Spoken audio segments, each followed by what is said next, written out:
My name's Sue Perico, for those who don't know me. I'm currently the president of Contra Costa Taxpayers Association. And this is the second of our online speakers offerings.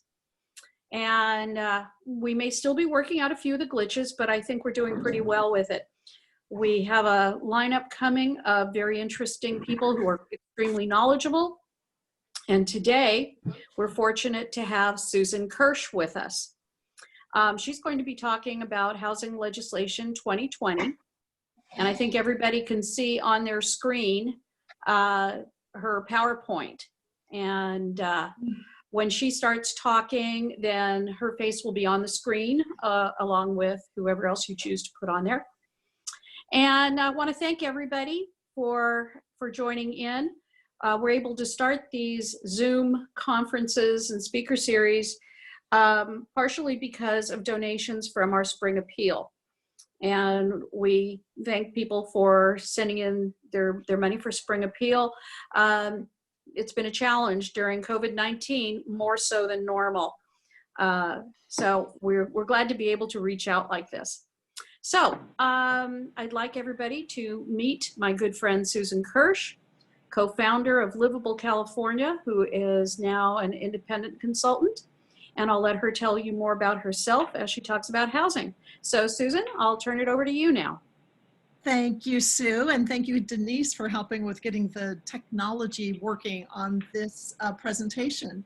You know, I'm so impressed with how all of us are on this steep learning curve around Zoom, and just, you know, the brain cells must be growing very quickly for many of us.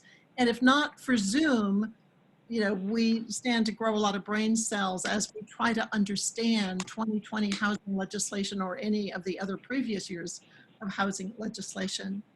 And I think, you know, you included a pretty, you know, inclusive write-up about my background. So I'm not going to spend a lot of time on that because there's so much I want to be able to get to in talking about housing legislation. So I think what I could give just as the bit of context is that I first started paying attention to housing legislation when Senate Bill 375 was being pushed forward. Some of you might well remember that when we were first being introduced to sustainable community strategies back in 2008. So I've been working at this for quite a while, and it always amazes me at how steep the learning curve continues to be every year as we try to understand what the heck is going on as the legislation keeps perpetrating some myths and not really providing what they say they want to provide, which is affordable housing. So on this front slide, I was looking at some of the things that I've done in the past couple of years. So I was in Orinda back on April 6th. Some of you might have been there too, when Kathleen Jenkins, who some of you might know, ran for city council in Orinda a couple of years ago, and a few other people came together to offer a town hall meeting looking at the impact of Senate Bill 50, Scott Wiener's high density housing bill, which would have curtailed local authority for city planning, which we'll see that's getting much worse. But anyway, it's nice to now be joining you all virtually, not at the town hall, but I remember the setting well, and I'm happy to now be able to use this incredible technology of Zoom to be able to talk to you. So now my challenge is, how do I get to the next slide? So let's see. There must be a, here we go. I just go down. Okay, I scroll down. Here we go. Okay, so this slide is posing that question of what's at stake regarding 2020 housing policy. And let me just give a context here. Like, there are dozens and dozens of housing bills coming forward again in 2020. And I'll mention a couple of them, but mostly how I want to use this time is to be able to address the context within which this is all happening and the dreadful risks that we have because of commonality for all of these bills. So what's at stake?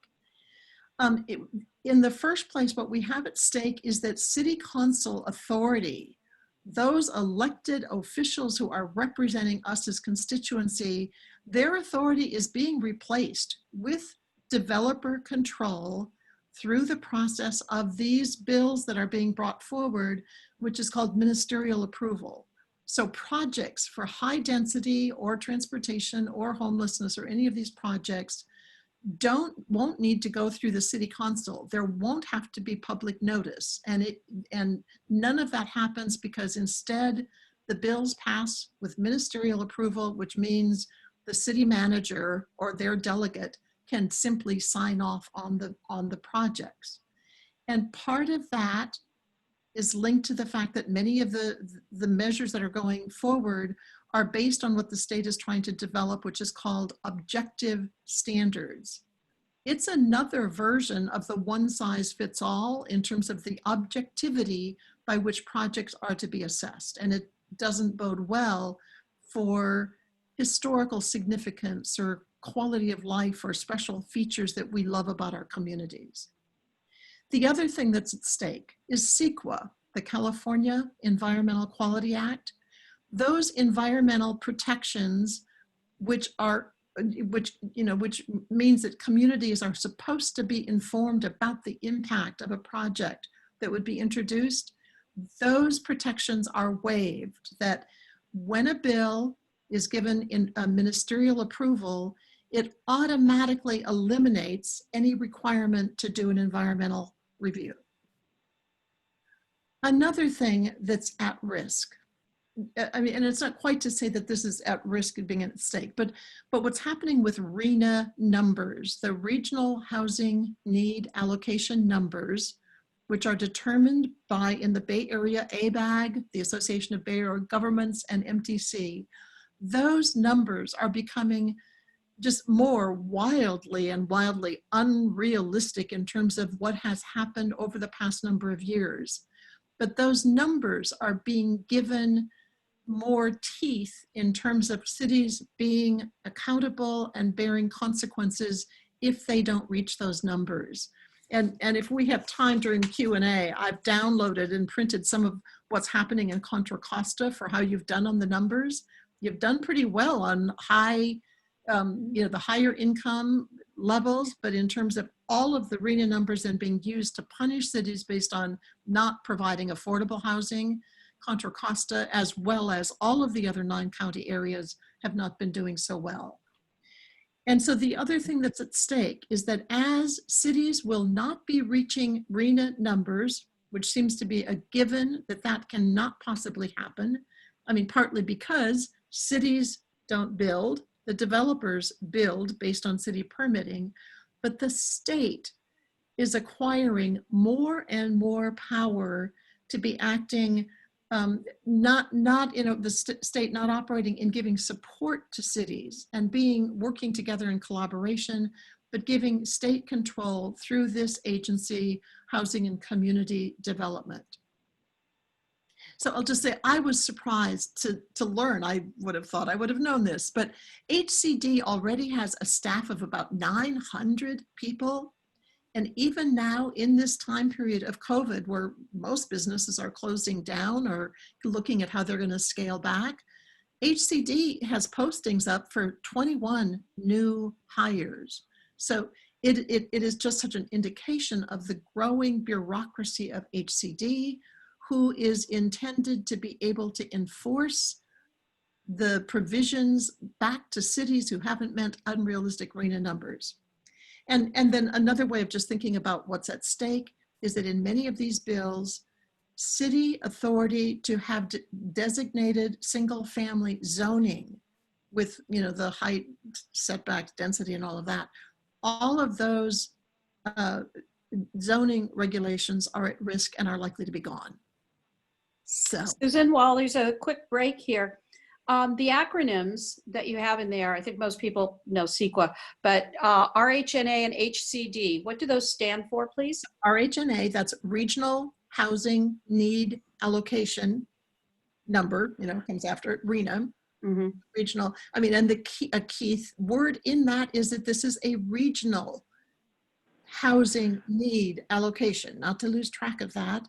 Supposedly in collaboration with cities, but often not so much.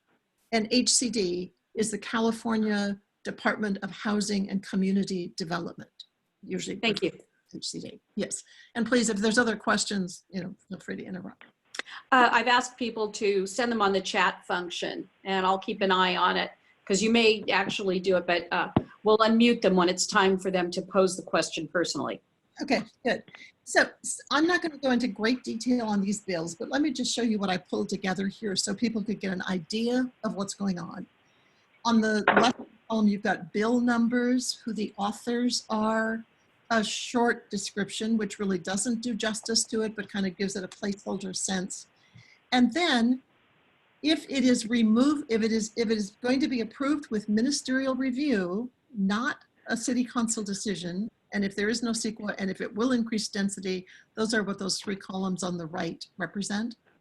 So Scott Wiener, the biggest pusher of high density housing, is back again this year. And in fact, just in terms of a kind of context statement too, we defeated Senate Bill 50. There was great celebration that that bill didn't go through, but it's kind of as if like it's what the Hydra, or that now that it was one piece of it was dead, it is multiplying with multiple heads and multiple ideas. So 902 still gives city councils authority, but with the kind of pressure that city councils are under, this is not, to many of us, it doesn't seem a good thing, that a city council can overturn a voter initiative about protecting open space or areas that the voters have had an initiative that they wanted to maintain certain kinds of provisions. This bill can overturn that. It's a ministerial review, no CEQA requirement, increases density with allowing 10 units of luxury apartments on what had been city family lots. 10, I think just to say, Skinner has a bill. There are a number of Bay Area legislators that if you've been following, housing kinds of things, you might have heard of the concept of CASA. It was oh God, I can't even remember. It didn't stand for anything in particular, but it was a collaborative effort between MTC, ABAG, with support from Silicon Valley leadership and Bay Area Council, called CASA. And out of that, they developed many of those bills that were introduced last year, at least 10 or more. And those were Bay Area legislators like Wiener, Skinner, Chu, Wicks. So we see them coming back over and over again with more bills. So here's Skinner with a bill that will increase incentives.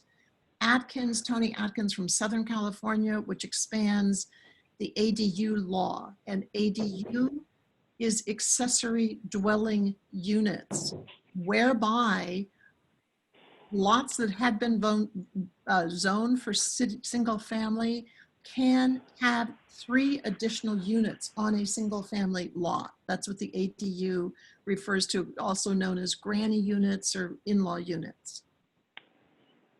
Then in the assembly, there's been an equal number of bills. Wicks and Wiener teamed up for something called, that has unmet affordable housing targets will trigger rezoning for luxury zone. Assembly Bill 1279. I listed this one with this phrase for high resource areas as an example and as a reminder to myself how often these bills, despite wanting them to be written so that they would be easily understood with easily identified terms, they use a lot of terms like high resource area, which are not really that clearly identified. And at the bottom here, I just included, because of your interest in taxes, the bill that was passed last year, AB 1487, the Regional Housing Agency, which is a bill which will authorize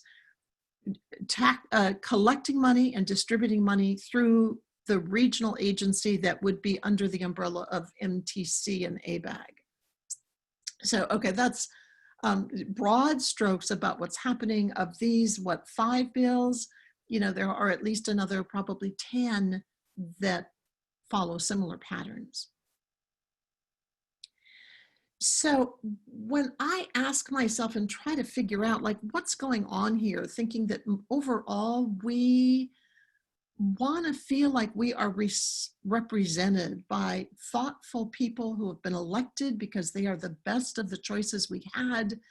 And so wanting to have a context of good intentions on this, and still trying to understand what's going on. So when I look at that question, I start thinking that what's happened is that we just are abandoning some of the principles of critical thinking or systematic problem solving that has some clarity about what problem, what solutions, what criteria, what time frame, what unintended consequences.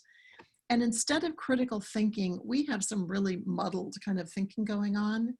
Just to give you some examples, I mean, the fact that that our legislators are pushing forward despite the massive impact of COVID-19, both already known and all of the things that are unknown, that, you know, the way in which remote working could be changing so many things about our environment and housing needs, the way in which jobs and housing may not need to be so closely linked together anymore, the fact that there are, you know, thousands of people moving out of the state and businesses moving out of the state and foreclosures and communities having to cut back on budget as it is, much less think of other, of supporting more state expansion. So rushed, wishful thinking.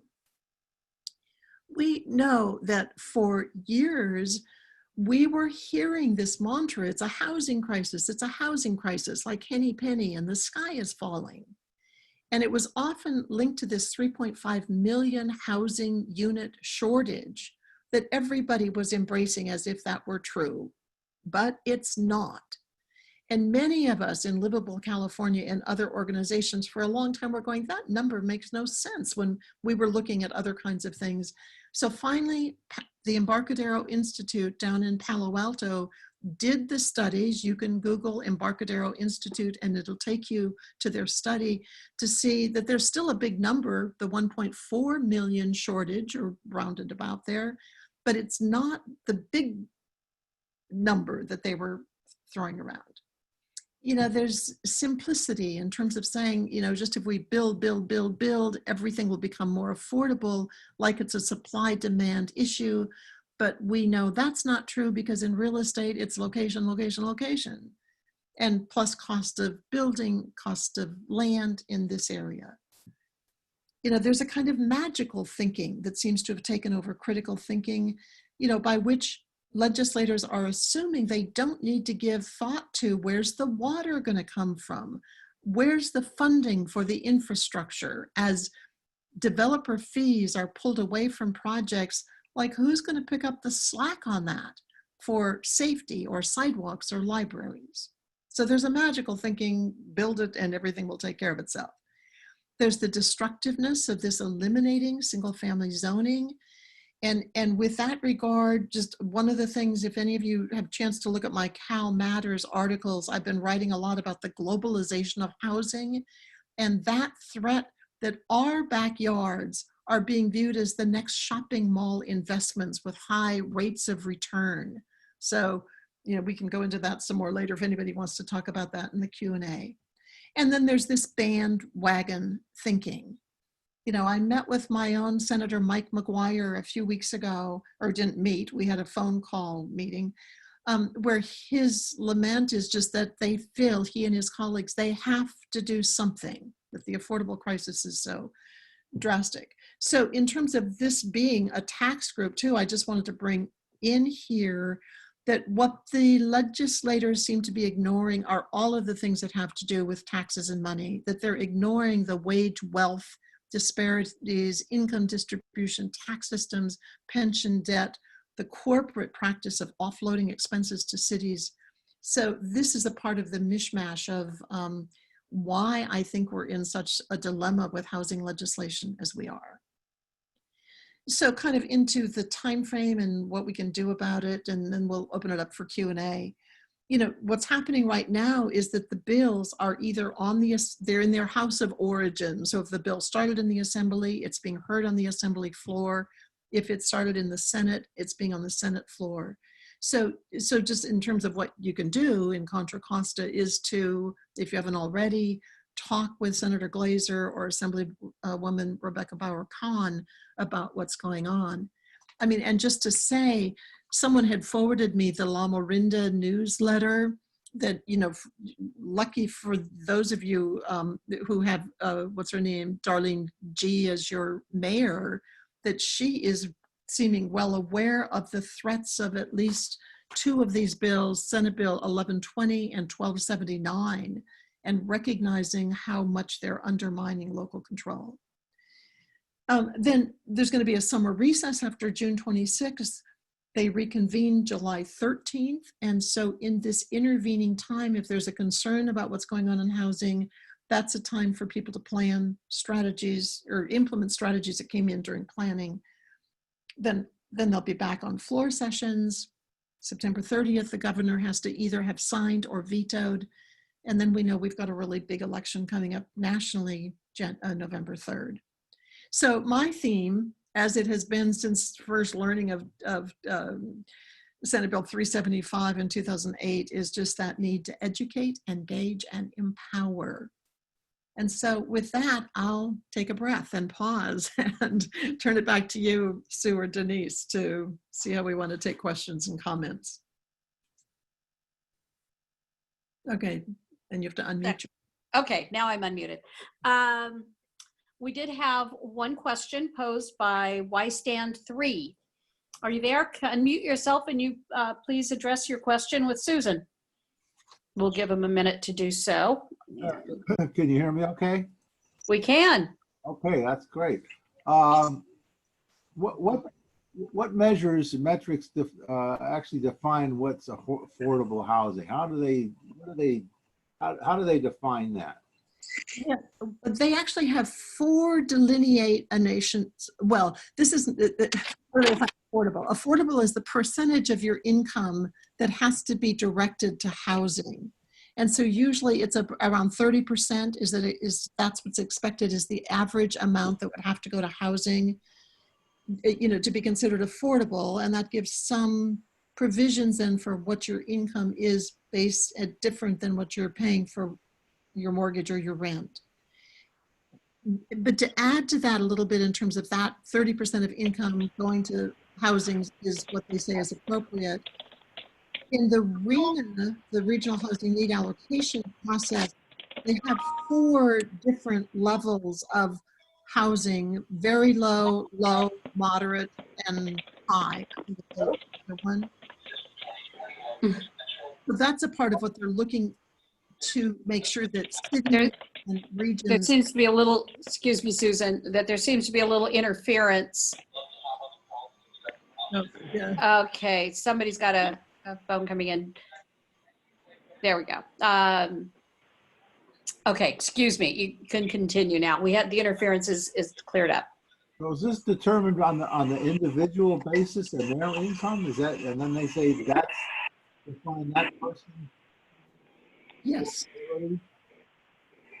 Yes, the income level is an individual basis. You know. Okay. Okay. Linda Reibel, you have a question? Yes. Can you hear me? Yes, we can. Okay. Speaking of non-critical thinking, it's an assumption to blame housing if it's considered not affordable. If people have crappy wages, isn't that partly the fault of employers? You know, at my part-time retirement job, I'm getting paid the same as I was in 1993. You raise a really good point. Hello? Yeah, just give it a second. She'll be right there. Go ahead, Susan. So, Linda. Hello? Linda, okay. You raise a really good point. And I think a part of what we see happening is that you know, there's so many people whose wages have not kept up with the cost of living. And as we have home ownership being taken over by a smaller and smaller group of people, the more we see it requiring a greater and greater percentage of anybody's income. And so we have this big problem really within capitalism, which is based on the idea that profits are made off the vulnerability of someone else who isn't able to wield as much power or influence. And within that framework, we've got such a craziness right now, especially as we have people who are doing probably the most important work that has to be done in terms of frontline healthcare for those people with the COVID-19 virus, who many of them working with low compensation for the work that they're doing, considering the way their lives are at risk for doing that work, while other of the ultra wealthy can have escaped areas that were highly infected and go off to places that are not where they're not in danger, and keep collecting all of the payments that are coming from the fact that they have accumulated wealth and assets different from that set of people that are living as renters and service workers and under the thumb of that unequal wealth distribution system that we're under. So, Linda, So it's a return of feudalism in a sense that a few people are controlling the housing, even through intermediaries of lots of people, and then just setting wages at where they want, setting wages and rents where they want them. you know, as harsh as that sounds, I think that is a part of what we're witnessing. And that the danger of the housing legislation that we have right now is that what we're seeing is opening the doors for an even greater wealth transfer from what has been the local individual wealth, both individual home ownership, which Scott Wiener and many others consider is racist, is being called racist and immoral to own your own single family home. And that's a part of the argument that's used then for this wealth transfer. So we're going from individual and all of the qualities of self-sufficiency or resiliency or looking to maintain quality of life being challenged by corporate greed and global corporate networks that are able to be the term strip mining, the way we went into other less developed countries and strip mine their resources out of their countries, we have now become the vulnerable ones with our single family plots and that concept of community being strip mined for those elements of wealth, land and housing going into the hands of fewer and fewer people. I think you're missing one point though, a big point, is that the housing, the market is driving the price of housing to unrealistic levels here in California. Why is that? Well, let's go back. I pulled a book out here. I think you can see this if I just hold this up. I recommend anybody who has a chance read this book called Home Wreckers, written after the 2008 housing meltdown. So the subtitle of this book is How a Gang of Wall Street Kingpins, Hedge Fund Magnates, Crooked Banks, and Vulture Capitalists suckered millions out of their homes and demolished the American dream. And this is a part of that way in which global capital, sometimes what I refer to, what I got from Michael Storper, an economist, at the London School of Economics, calls the globalization of housing. That this consolidation of wealth is happening at such an alarming rate, but behind the scenes of Silicon Valley Leadership Group and the Bay Area Council and global interest in housing. Susan, who's the author of Home Wreckers? Oh yeah, thank you. I meant to mention that. It's Aaron Glantz, Glantz, Aaron Glantz. Is that Aaron? Correct. Thank you.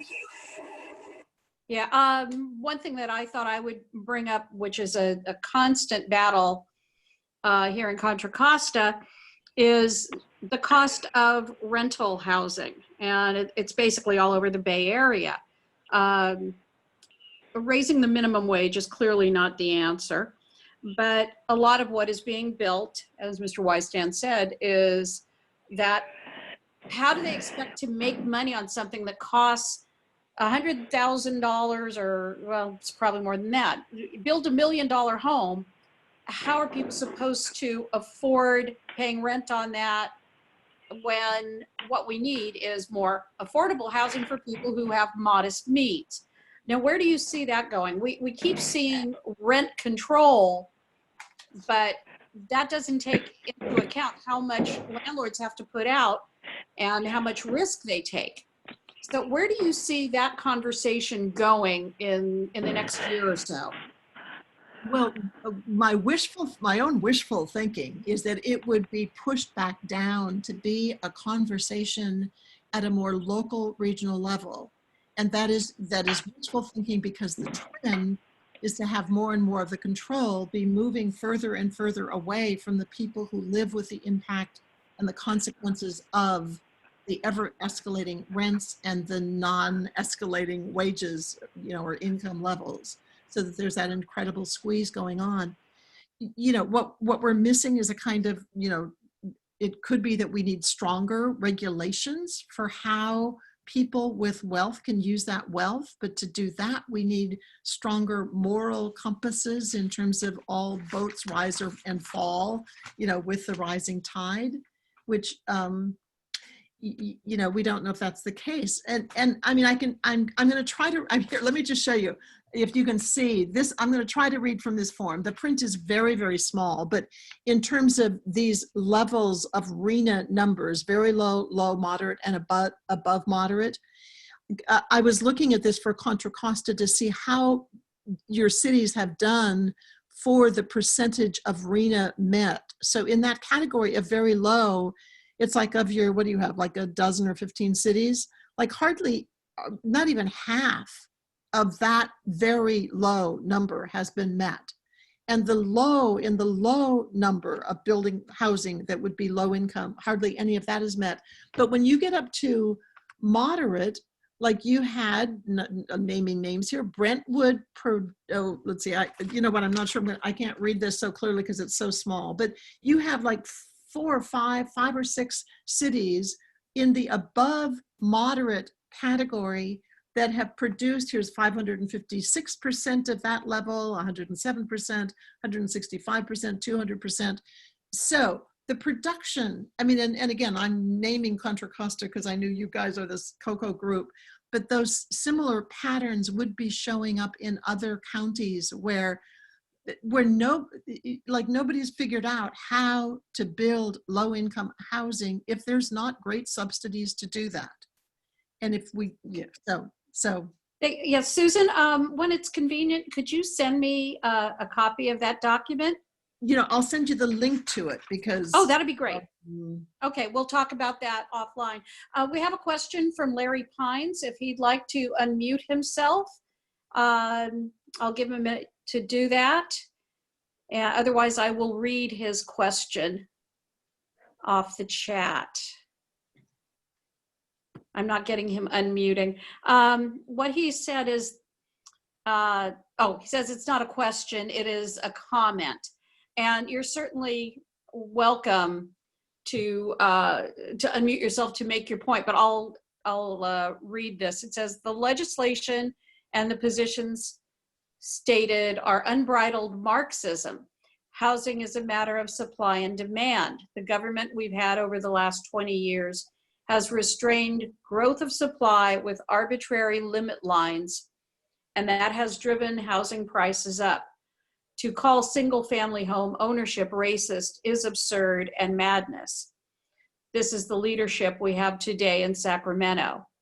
The fact is, our free markets are the envy of the entire world and have generated more wealth and wealthy people than anywhere on the planet. So would you like to address his perspective? Sure, thank you. And it's a really important perspective to bring forward. And I think a lot of us resonate with many of those aspects of it, because the concept of the free market system is really that everyone has a chance to make the most of what they're given to deal with. In terms of, our own like families or communities of origin, which then also plays into our gender and our ethnicity. It also then plays into what the educational opportunities are that we have. And it also ends up influencing how we have aspect to inheritance, which is not the same all across the board.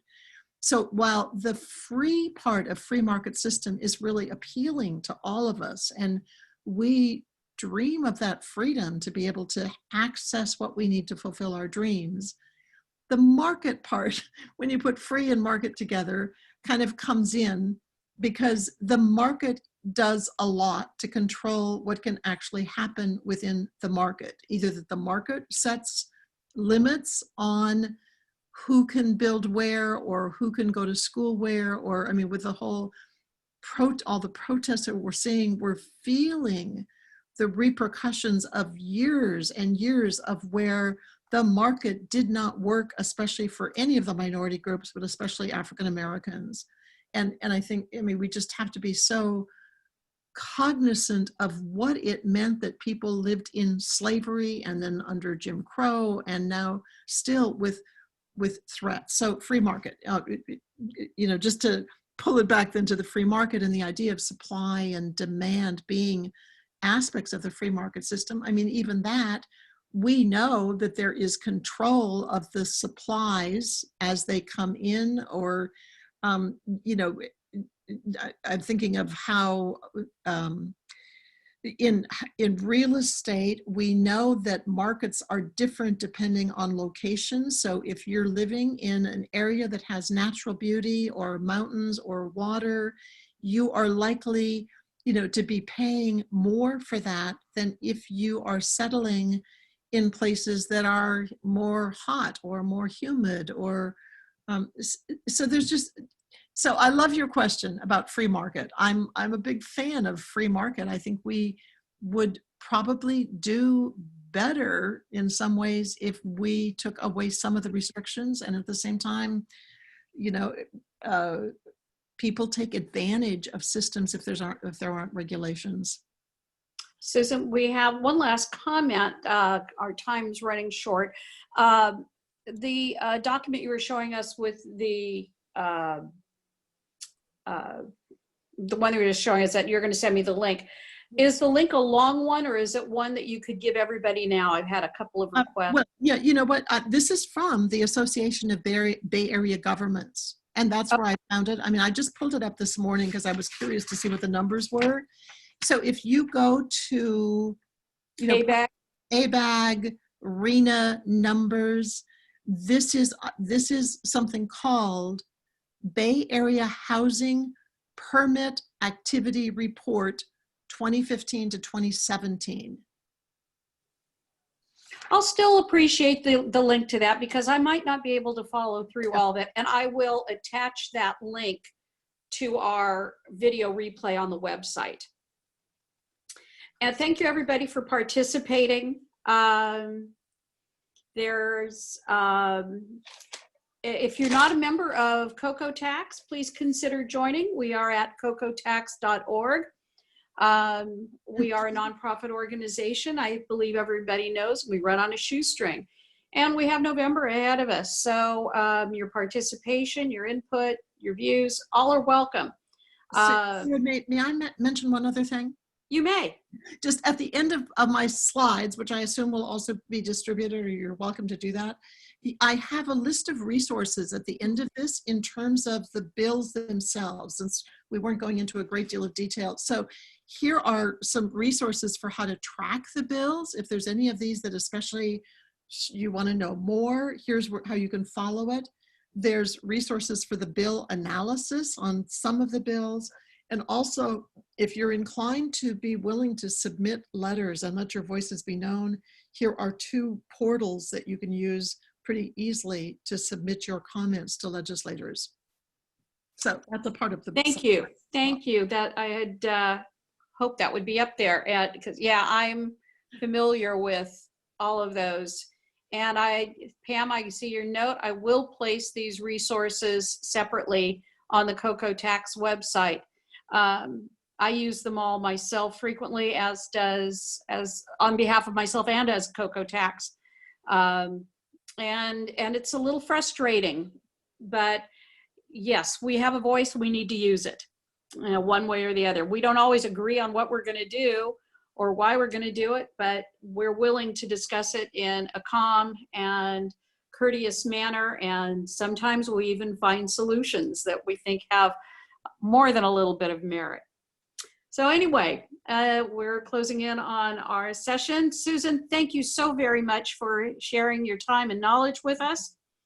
And until our next video offering, which I expect will be within the next 2 weeks, I'm firming up some information. They will not always be at noon on Fridays.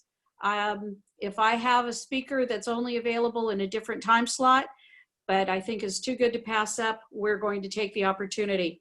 So until then, please be happy, be safe, and be well informed. Thank you all for coming.